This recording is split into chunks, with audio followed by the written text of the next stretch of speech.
27절부터 9장 1절까지 보겠습니다. 마가복음 8장 27절부터 9장 1절까지 제가 한 절 읽고 여러분들이 한 절 읽으면서 말씀을 교독하도록 하겠습니다.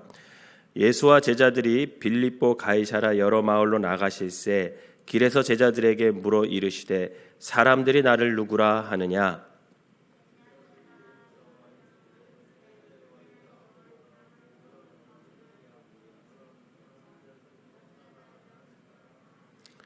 또 물으시되 너희는 나를 누구라 하느냐? 베드로가 대답하여 이르되 주는 그리스도인이시다 하매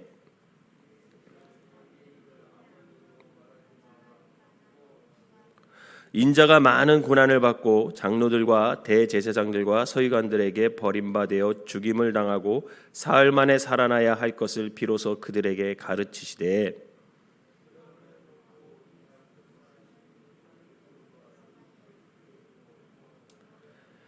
예수께서 돌이키사 제자들을 보시며 베드로를 꾸짖어 이르시되 사탄아 내 뒤로 물러가라 내가 하나님의 일을 생각하지 아니하고 도리어 사람의 일을 생각하는도다 하시고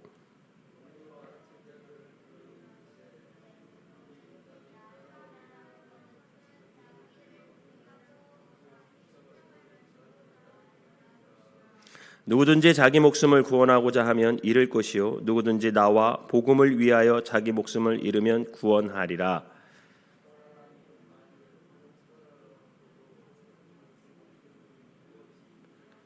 사람이 무엇을 주고 자기 목숨과 바꾸겠느냐?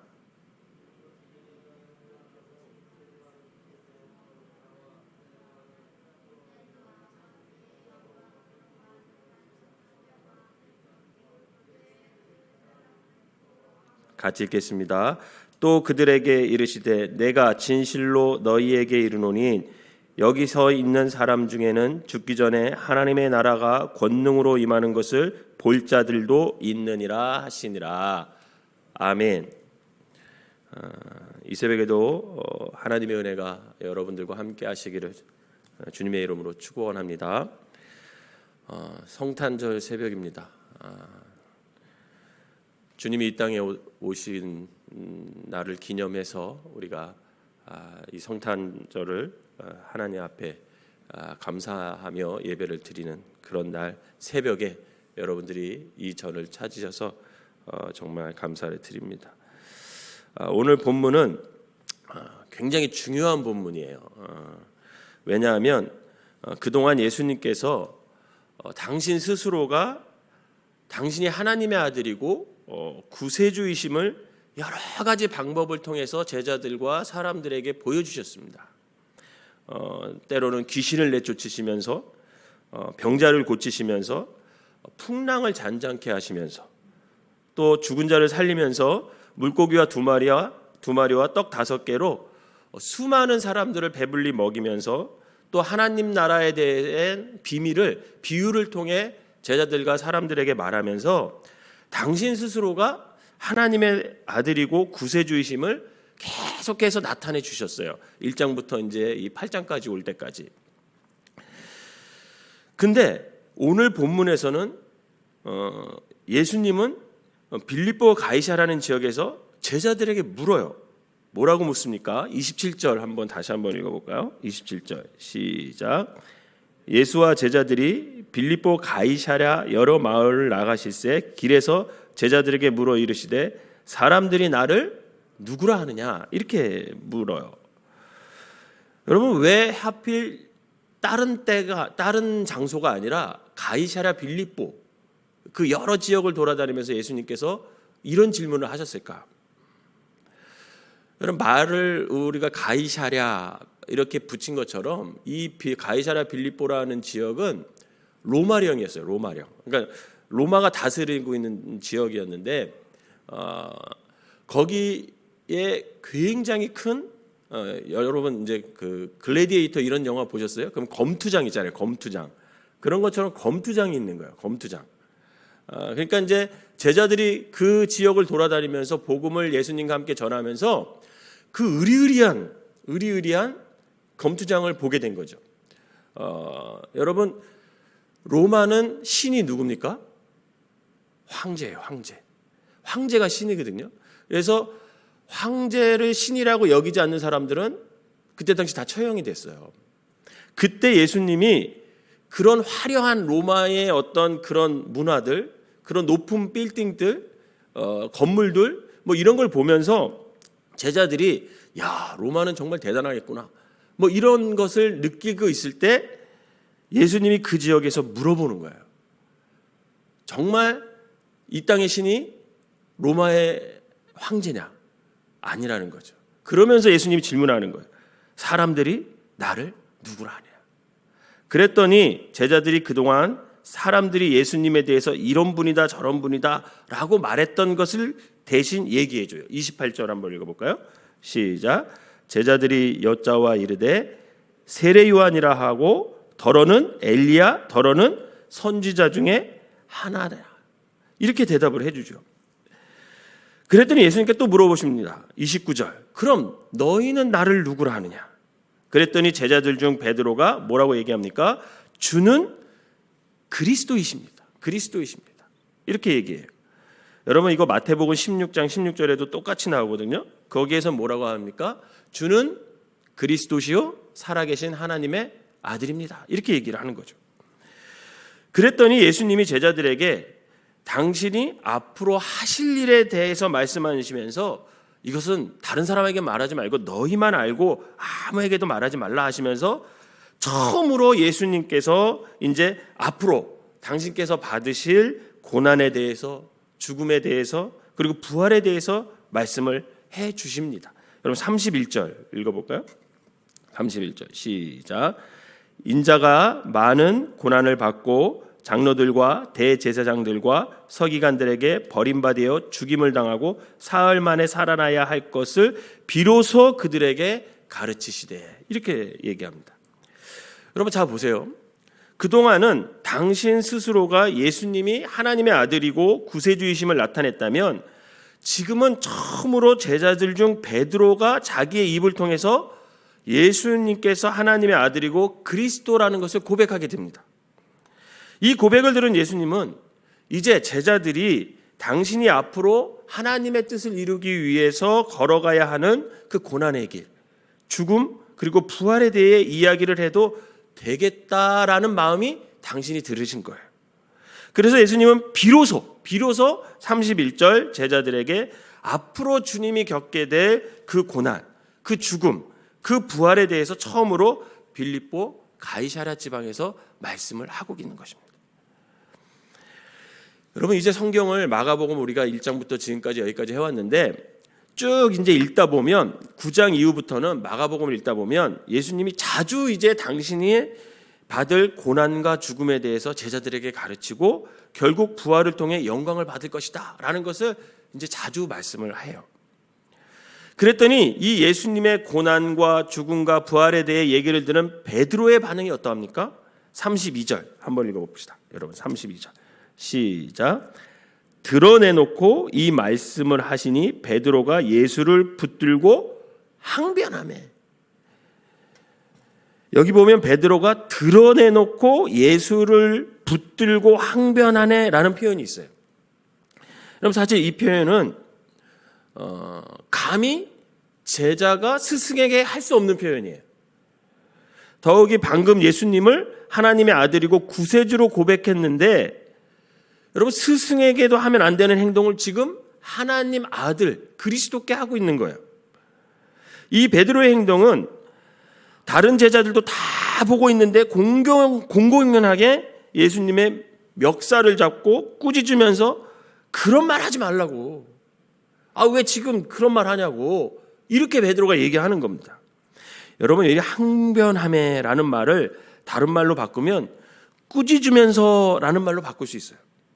이 단어를 원어로 보잖아요. 원어로 보면 예수님께서 귀신을 내쫓을 때나 풍랑을 잠잠케 하실 때 그 귀신을 꾸짖고 풍랑을 꾸짖을 때 사용한 단어가 같은 단어를 이 본문에서 사용하고 있습니다. 즉 베드로가 예수님의 멱살을 잡고 한번 상상해 보세요. 예수님의 멱살을 잡고 그렇게 귀신을 꾸짖듯 풍랑을 꾸짖듯 꾸짖으면서 예수님을 꾸짖으면서 뭐라고 얘기하냐면 막 흔들면서 그딴 말 하지 말라고, 지금 분위기 좋은데 왜 그런 말 하시냐고 라고 하면서 막 얘기하고 있는 거가요. 즉 지금 베드로의 행동은 사탄의 행동과 같은 거예요.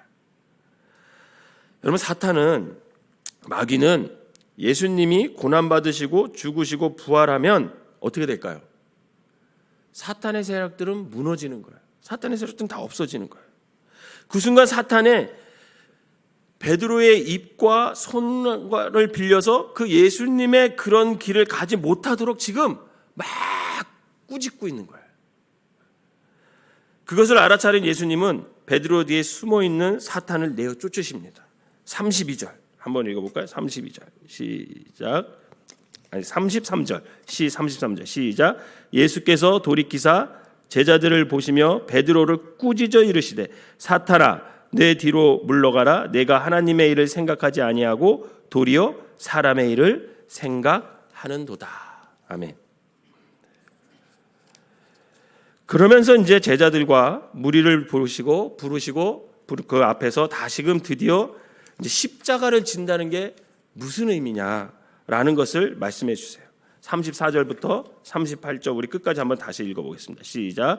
무리와 제자들을 불러 이르시되 누구든지 나를 따라오려거든 자기를 부인하고 자기 십자가를 지고 나를 따를 것이니라. 누구든지 자기 목숨을 구원하고자 하면 잃을 것이요 누구든지 나의 복음을 위하여 자기 목숨을 잃으면 구원하리라. 사람이 만일 온 천하를 얻고도 자기 목숨을 잃으면 무엇이 유익하리요? 사람이 무엇을 주고 자기 목숨과 바꾸겠느냐? 누구든지 이 음란하고 죄 많은 세대에 나와 내 말을 부끄러워하면 인자도 아버지의 영광으로 거룩한 천사들과 함께 올 때에 그 사람을 부끄러워하리라. 그러면서 이제 십자가를 진다는 게 어떤 의미인지 쭉 말씀하시면서 오늘 본문이 이제 끝나죠. 여러분, 오늘 본문을 통해서 제가 첫 번째 깨달은 것은 뭐냐면, 사람들은 예수님을 어떻게 고백하느냐 했을 때 더러는 뭐 세례 요한이 살아났다 하고 엘리야다 하고 선지자다 이렇게 사람들이 대답하죠. 28절에. 그리고 베드로는 그러면 너희는 누구라고 나를 고백하느냐 그랬더니 베드로는 뭐라고 해요? 주는 그리스도시요 살아계신 하나님의 아들입니다. 이렇게 고백합니다. 그렇다면 오늘 이 시대를 살아가는 오늘 나는 과연 예수님을 누구라고 고백할 거냐는 거예요. 어떤 분이라고 고백할 거냐는 거예요. 여러분, 시편을 읽다 보면 이 시인이 하나님을 어떻게 고백했는지 굉장히 자세하게 나와요. 시편 3편에 보면 3절에 하나님을 이 시편 기자 뭐라고 고백하냐면 주는 나의 방패시오 나의 영광이시오 나의 머리를 들으시는 자입니다. 이렇게 고백해요. 주님은 나의 방패. 그 나의 머리를 들어주시는, 그러니까 부끄럽지 않게 살게 해준다는 거예요. 시편 4편 1절에 보잖아요. 이 시편 기자는 뭐라고 고백하냐면 내 의의 하나님이시오. 그렇게. 이 악한 세대에 공의를 실현해 주시고 하나님의 사람으로서 어떻게 살아가야 돼 길을 보여주시는 하나님이라는 거죠. 시편 18편 1절에 보면요. 뭐라고 고백하냐면 시편 기자가 나의 힘이신 여호와, 즉 내가 살아가는 모든 원동력은 그분에게서 온다라는 거예요. 나의 힘이신 여호와. 시편 23편에는 뭐라고 고백합니까? 시편 기자가 여호와는 나의 목자시니 이렇게 고백해요. 시편 27편에도요 1절에 보면 뭐라고 고백하냐면 여호와는 나의 빛이요 세상이 어둡습니다. 갈 길을 몰라요. 그런데 마땅히 갈 길을 비춰주시는 분, 그 빛 되신 분, 그분이 누구예요? 하나님이라는 거예요. 시편 46편 12절에 보면요 뭐라고 고백하냐면 시편 기자가 하나님은 우리의 피난처시요 힘이시니 환난 중에 만날 큰 도움이시라. 아멘. 여러분, 어려울 때 도우시는 분, 도와주시는 분, 주님을 좀 믿으시길 바랍니다. 이 시편 기자는 그걸 경험한 거예요. 그러니까 그는 그렇게 고백하는 겁니다. 시편 67편 1절에 보면 하나님은 우리에게 은혜를 베푸사 복을 주시는 분 이렇게 표현해요. 여러분, 은혜와 복이 주님께로부터 온다는 걸 믿으시길 바랍니다. 시편 81편 1절에 보면 뭐라고 고백하는지 아세요? 우리의 능력이 되신 하나님. 저는 약하잖아요. 여러분도 약하잖아요. 그런데 주님은 능력이 있으신 분이에요. 그 능력에 있으시는 분이 저와 여러분들의 삶을 이끄실 것을 믿으시길 바랍니다. 시편 88편 1절에 보면 뭐라고 또 고백하는지 아십니까? 시편 기자가 여호와는 내 구원의 하나님이에요. 이렇게 고백해요. 이렇게 시편 기자들은 하나님을 여러 가지 수식어를 사용해서 자신에게 다가와 주셨던, 자신을 만나 주셨던 그 하나님을 표현하고 고백하고 높여드렸습니다. 여러분, 저는 기도할 때 늘 어떻게 시작하는지 아세요? 사랑과 은혜의 하나님, 이렇게 저는 시작해요. 모든 기도를 저는 그렇게 시작해요. 왜 그렇게 시작할까요? 이원규 목사에게 다가와 주신 예수님은 누구냐? 사랑이시고 은혜시기 때문에 그래요. 믿지 않는 가정에 제가 태어났거든요. 근데 그 믿지 않는 가정에서 태어났지만 주님께서는 나를 만나 주셨고 구원해 주셨고 또 사명을 주셔서 목사가 되게 하시고 믿지 않는 우리 온 가족, 부모님, 할머니부터 다 구원해 주셨어요. 얼마나 큰 사랑을 제가 받았어요. 얼마나 큰 은혜를 받았습니까? 그렇기 때문에 저는 늘 기도할 때 뭐라고 기도하냐면 사랑과 은혜의 하나님, 이렇게 기도해요. 여러분은 기도할 때 어떻게 예수님을 고백하십니까? 그 예수님을 여러분들이 어떻게 고백하느냐에 따라 나의 삶의 모습은 달라지게 돼 있어요. 어떤 분은요, 제가 항상 그분의 기도를 들으면 시작하는 게 어떻게 시작하냐면 자비하신 하나님, 이렇게 시작하더라고요. 언제든지 그렇게 시작해요. 왜 그럴까? 그분에게는 하나님이 자비한 모습으로 다가오셨던 거야. 그분의 삶에서. 그래서 그분은 늘 자비하신 하나님, 이렇게 고백하더라고요. 또 어떤 분은 기도하실 때 꼭 이렇게 고백해요. 어떻게 하냐면 나의 생명이신 예수님, 이렇게 고백하더라고요. 그분에게는 예수님께서 자신의 생명을 구원하시고 가장 소중한 생명보다도 더 귀한 분이라는 것을 날마다 기도할 때마다 그렇게 고백하는 거죠. 이처럼 내가 예수님을 어떻게 고백하느냐에 따라 나의 신앙이 결정되는 것이고 삶의 모습이 만들어지는 겁니다.